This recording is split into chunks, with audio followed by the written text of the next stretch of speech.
நான் பிரதமரை பார்த்து கேட்க விரும்புவது, நீங்க குஜராத் முதலமைச்சராக இருந்தப்போ என்ன கேட்டீங்களோ அதைத்தானே பிரதமராக இருக்க உங்ககிட்ட நாங்கள் கேட்க தோணும்.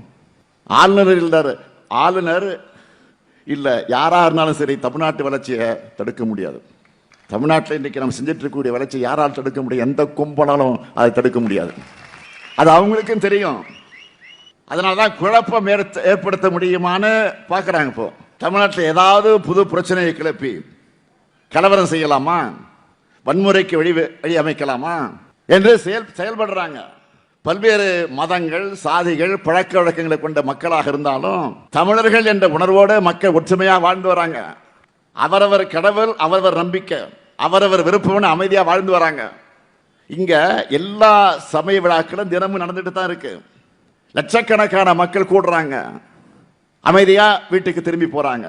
ஆன்மீகம் வேற, அரசியல் வேறன்னு பகுத்தறிந்து பார்க்கிற மக்கள் வாழுகிற மாநிலம் நம்முடைய தமிழ்நாடு.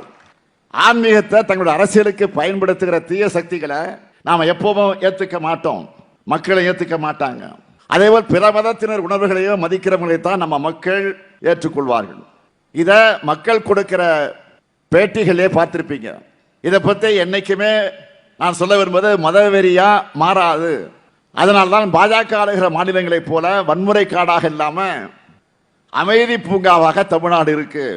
இந்த அமைதியை சில சக்திகளால் பொறுத்து கொள்ள முடியல. அதனால சீர்குலைக்க பார்க்கிறாங்க. நல்லிணக்கமும் நட்புணர்வும் தான் வள்ளுவத்தையும் வள்ளலாரையும் வாழ்வியல் அறநெறியாக கொண்டு வாழும் தமிழ்நாட்டினுடைய அடையாளம்.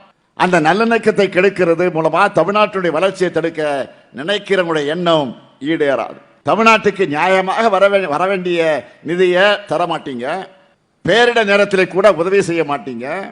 ஆனால் எங்க மாநிலத்தோட அமைதியை மட்டும் கெடுக்க நினைப்பீங்களா?